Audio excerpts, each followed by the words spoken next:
Hey everybody, this is Nick Baldwin, and today I'm being joined by the brand new Bellator interim bantamweight champion, Raufeon Stots, who defeated Juan Archuleta by a third round knockout in the co-main event of Bellator 279 in Honolulu this past weekend. Raufeon, how are you? Man, I'm doing great, man. I'm doing awesome. I can imagine. Having the belt of a major organization around your waist, albeit an interim one, it's still Bellator gold. Is it everything you sort of thought it would be? Yeah, man, it's still kind of surreal. But I'm settling into the fact that I'm the champion. Yeah.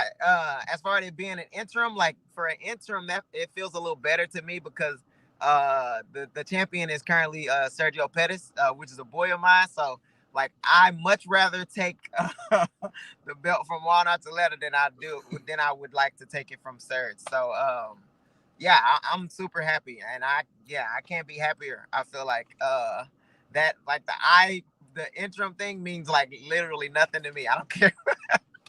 But yeah, so I'll be the interim champ as long as it takes, for until Serge gets back. So when you say the interim part of it doesn't really mean anything to you, are you saying like you feel like the real champ or you don't Yeah, feel I like a mean, champ? I feel like a champ, and I don't care that I'm the interim champ. I'm Okay. definitely the interim champ. Sergio is the undisputed champ. But I'm totally fine, or I'm okay with being the interim champ. I should say. I Yeah. don't care about being the interim champ. I was gonna You get say what I'm because saying? I get what you mean, and I was gonna Yeah, say I feel like sometimes people win the interim title and they take it and they kind of just run with it like I'm the real champ. I know like Kelvin yeah, Gastelum well he didn't win it, but he was yeah, leading up to that fight. He was saying things like that yeah. because Sergio's your teammate and a friend. Like, do you kind of or do you know to stay in your own lane for now? Is that fair to say? Yeah, because he's my teammate, and also just because I didn't beat him to become the champ. Um, granted, like he's hurt, so I can't like fight him, which not something I'm like looking forward to. Sure. But yeah, so I know that I didn't take anything from him. I didn't take a champion status from him. You know what I mean? So I understand like I am the interim champ and he is the undisputed champ. So yeah, I'm definitely not like saying like like his championship means nothing because I got this championship from somebody else, Yeah. I'm definitely an interim champ. I'm happy with it though. Yeah. No, Like I'm absolutely. okay being the interim champ. Let's talk about the fight. Going into round three, how did you feel about how things were going up until that point? Yeah, I thought he was up. I thought he was up on the rounds. I definitely did more damage. I feel like I like cut him like open like three spots. I felt like he was getting like tired. I feel like he was like kind of exerting himself to try to take me down. He took me down once. I took him down once.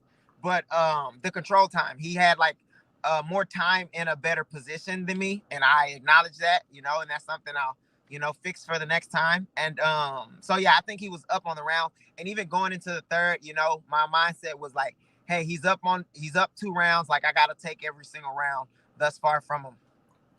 So going into round three, what was the mindset? Like, were you at that point, were you still very confident that you could win the next three and then still win the fight? Were you concerned at all about how the first two went? How were you feeling going into that round? No, I feel like I was like kind of not like giving him rounds, but I was like my goal was not to overexert myself the first 2 rounds. Just because Juan is like he's like that's his thing, He's supposed to be like a car or he's like really good at cardio, you know what I mean? He's like I hate to say it, but I thought he was on EPO. I thought he was on EPO, so I figured like his cardio was gonna be really good, you know what I mean? So yeah, so that was the game plan, was not to overextend myself, keep everything down the middle, stay within myself, and win rounds. It just didn't happen. It just so happened that I didn't win the rounds. But I stayed pretty composed, and so the last 3 rounds were the rounds where I'm like, okay, hey, I got to take everything from them. I need to exert myself because I'm down. So that was like my mindset. Like my mindset was now like, okay, let's fight for real. You know what I mean? Not that I wasn't like fighting for real. I just was fighting to a game plan. The game plan wasn't working, but I had to make adjustments, and I knew I was gonna. I mean, that whole fight I feel like was an adjustment from my camp because I thought he was gonna fight a total different way. but we also, that's why we train. I train everywhere, so I can make adjustments like those that I needed to make in fights. When you say you thought Archuleta was on EPO, or are you kind of joking, or do you actually No, feel that way? no, I really feel that way. I mean, his best friend is TJ Dillashaw, who's on it, and I heard a lot of stuff about the camp. So that's like what I think. I could be wrong, and he came at me and he called me a bully for like saying what I think or whatever, but like that's what I think, so that's what I'm gonna prepare for. You know what I mean? It just is what it is, and we lay the people who you hang out with, we lay in our beds. We all lay in the beds. Or we set out our beds first, or whatever the saying is called. That's just how I feel. That's what I look from the outside. Granted, I don't know. I have no idea. All I can go off of is what I see. I can be completely wrong. Of course, like, they gonna probably be mad about me saying this, but that's what I think, and also I've heard from some people, that I don't know, that just come up to me and tell me stuff that have been, close to them. So yeah, so that's where my feeling is coming from. And yeah, that's just what it is. Yeah. How happy were you to get a highlight reel finish in what was the biggest fight of your career? Because I think as good as you've done throughout your pro career in Bellator, not a ton of knockouts. This was your first TKO / knockout since 2018, first sort of actual knockout since 2016. How thrilled were you to sort of add to that highlight reel? That was that's why I feel like it was a highlight, or like the best highlight of my career, because of the stage, because of what was on the line during this fight, like first round of a tournament for $1 million, also the Bellator World Championship. Also, I was down a couple rounds. Also, this guy's the #1 ranked guy. He's been challenging for the belt for a long time, or he's challenged for the belt on 3 occasions, a couple different weight classes. So, and to finish him, I feel like that's a highlight of my career thus far.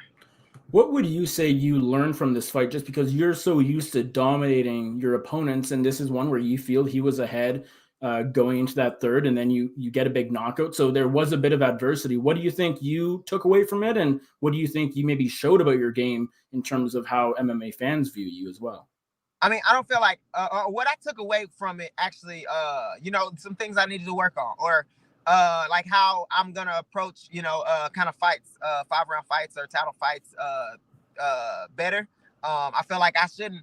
I never get tired anyway, so like I shouldn't be letting off. I shouldn't, kind of let off the gas, or play possum and stuff like that with my cardio, because my cardio is never a problem. So I need to, attack people straight away, just because I'm better.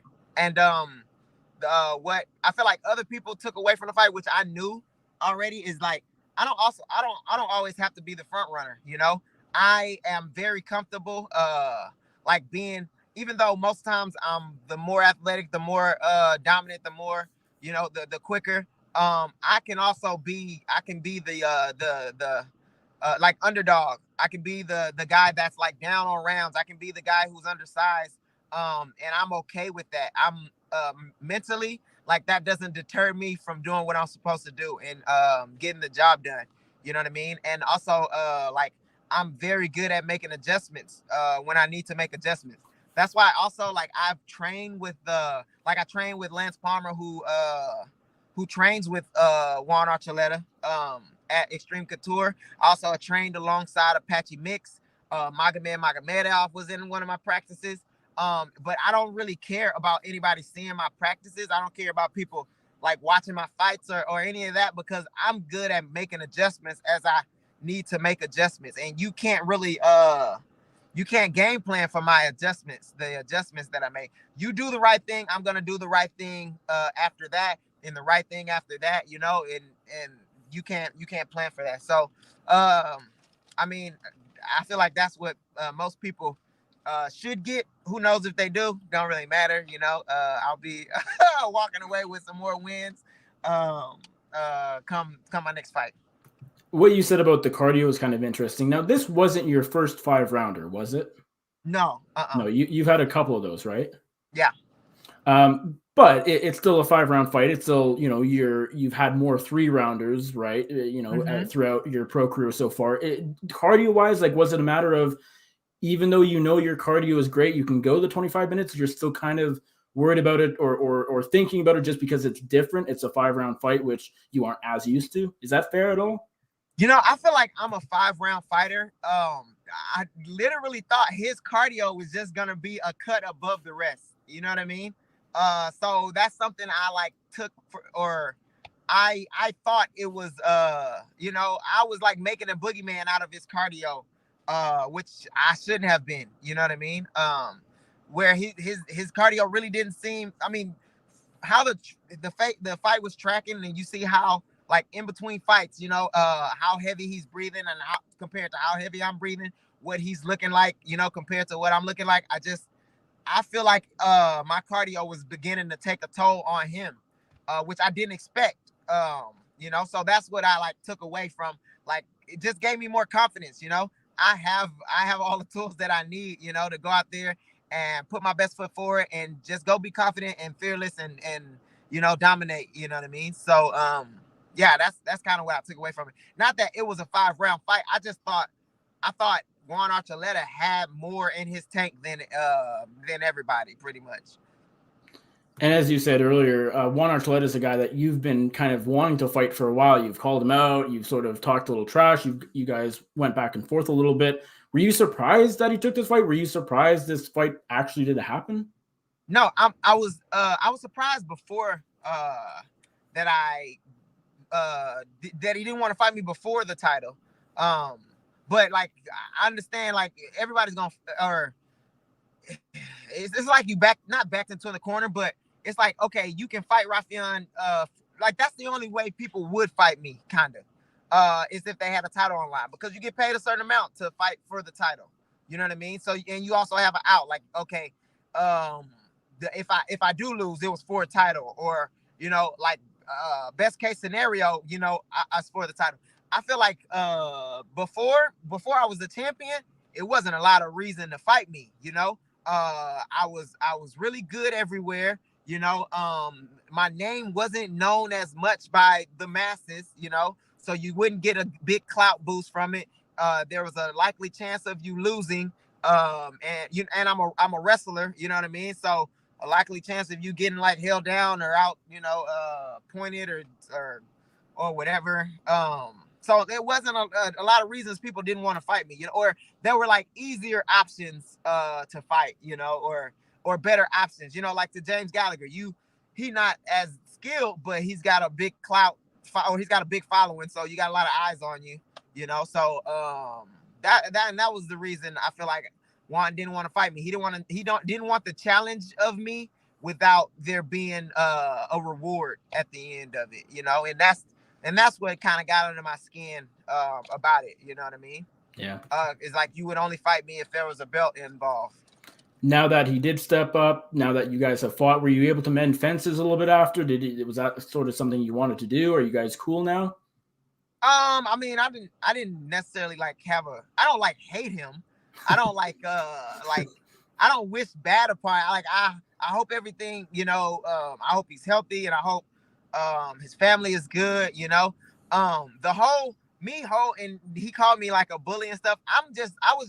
Originally I was just trying to get a fight with you, but then I realized it got under your skin that I was, like, talking to you a certain way, and I used that, to kind of pick on you, because that's how I saw the fight going. That's how I saw you kind of breaking down. So I just continue to pick on you because we're in a fist fight, man. And I'm gonna take those advantages. If you're gonna give me a mental advantage, I'm gonna take that mental advantage.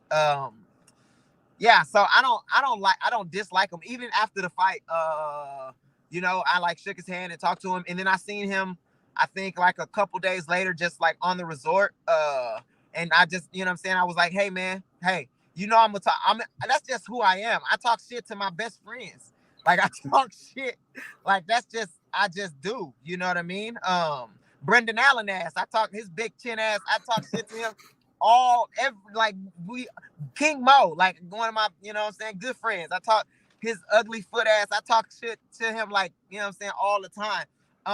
But it like got on his nerves, and I told him, hey, you know I talk shit, but hey, I respect you. I hope you nothing but the best. You know, that's just what I'm gonna do, bro. I'm gonna talk shit. So, and he was like, yeah, no, man, good fight. You know, and I also told him like, hey, man, good fight. You was winning those first 2 rounds, man. So good job, man. You know, yeah. So I don't got nothing to. I don't feel like it was like a fence for me to men, which he probably don't like me, because of that. But you know, that's cool too. You know what I mean?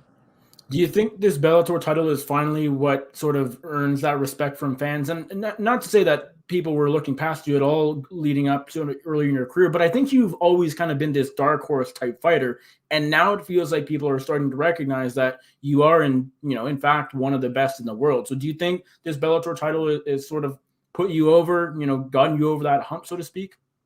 Yeah, I think the Bellator title does wonders for that. You know, I feel like it's just easier for people to realize that, oh, he is really good. Oh, he beat that guy.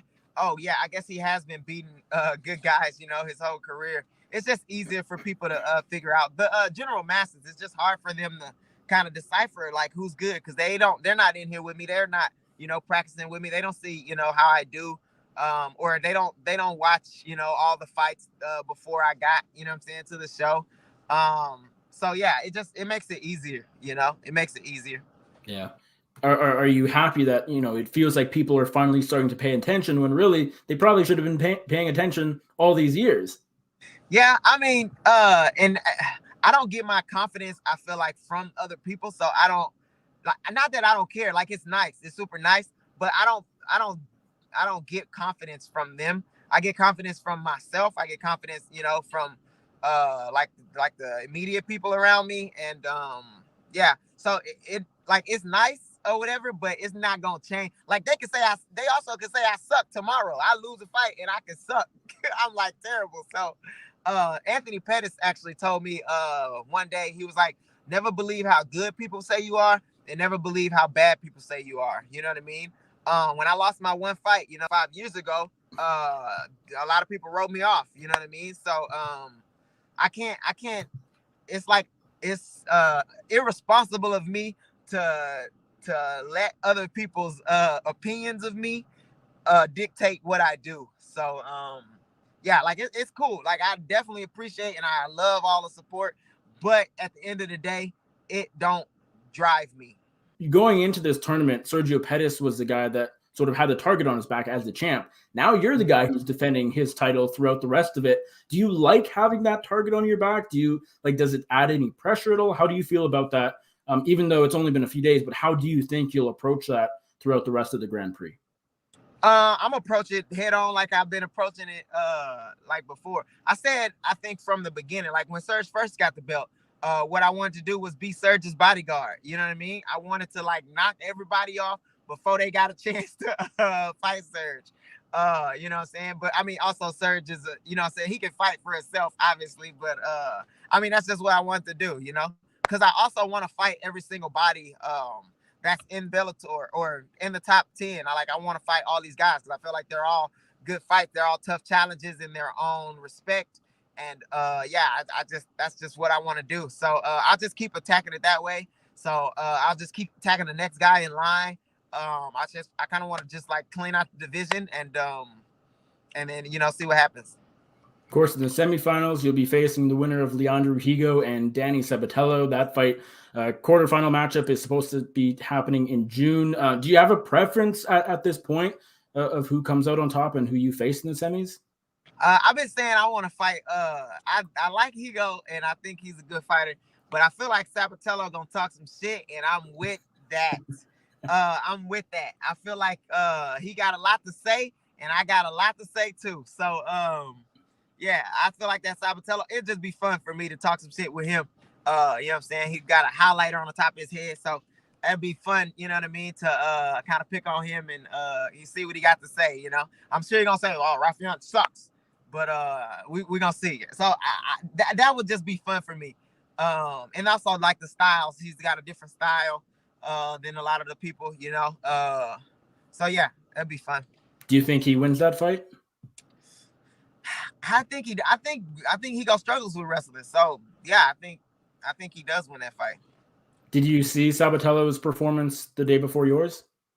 I went back. I didn't see it the day before, but I went back. I think I watched it. Okay. I want to say Any I fell thoughts? asleep, but I watched it. So I guess I you don't fell have many asleep. thoughts. I feel like you No, don't remember I'm it. playing. No, I did fall asleep, but it was because of the time change. But yeah, no, he was like dominant, and he took out Hornell Lugo, yep. Yeah, he took out Lugo, which is like I thought I was really high on Lugo. I thought Lugo was really good, you know, well rounded, and you know, he took him out like he was supposed to. So he's really good, and I look forward to, you know, mixing up with him. I think he's good, you know. Training wise, going into your last fight and then sort of going forward, when it was announced you'd be fighting Pettis, I believe you said you were going to do your full camp in Vegas, correct? That was the plan. Yeah, when I was fighting Pettis, yeah. What did you end up doing? Did you do your full camp at Extreme Couture or yeah? So well, combination? the plan was to like go out to Vegas for a couple weeks, come home for like a week, and then go out to Vegas again. And so I had went out to Vegas for a couple weeks, and then we got news of Sergio. And then so after the news of Sergio, I had planned then to maybe go back to Rufus Sport, but then I was looking at my bank account, and I had already spent all the money to like do the camp out in Vegas, and I ain't had the funds to like then pick up and do another camp back at Rufus Sport. So I just called the coaches and told them that I was just gonna finish out the camp at Vegas, you know. And so I went home for a little bit and then went back out to Vegas because it was already like paid for. Do you know what you're gonna do for this next fight? Will you be back at Rufus Sport? So it also kind of depends on who I fight. I'm probably gonna end up splitting time because I like the training or the training partners too. I like the training at in Vegas, you know. And then they got a lot of grapplers. They got a lot of people that like wrestle at me, you know what I mean? So I might have to fight Sabatello, who wrestles. So I'm probably gonna end up like splitting. I haven't figured out. I don't know. I'm talking out loud. I don't know. You got time to figure that out. You live back home in Houston now, correct? Yeah, I'm in Houston right now. Are you gonna be doing any training there, or training is gonna be Vegas, or if I can. I also got really good training here. So like part of my camp was in Vegas, but also part of my camp was here with Team Metro. Corey Stanhagen came here for a week and trained with me, and then Adrian Yanez is here with me. Cameron Smotherman, Michael Aswell, and a bunch of guys here. Eduardo, Jacob Silva, my bad. A bunch of guys here at Metro helped me train too. Okay. A couple more things before I let you go. I know, you know, when they announced that you'd be fighting Pettis before he suffered that injury, you both and Sergio kind of felt a little weird about it. I think you guys were a little confused as to why they booked you in the opening round and not wait a little bit longer. Mm-hmm. But I imagine that, you know, should you make it to the finals and win the Grand Prix, by then you'll be kind of okay with fighting him at that point.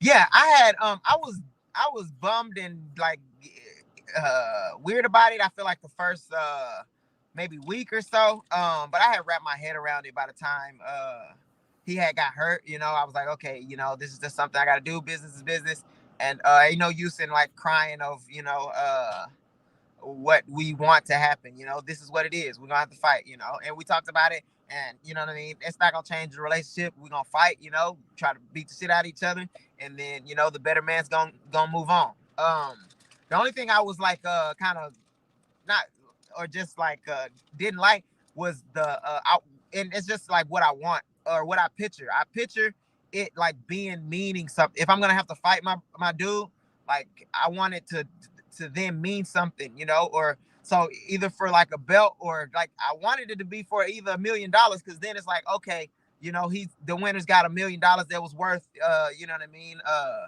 fighting your boy, or, you know what I'm saying, legacy or something like that. So I just wanted it to be, you know what I mean, I'm not just gonna fight him for anything. And in the first round of the tournament and a belt would have, you know, been suffice, you know.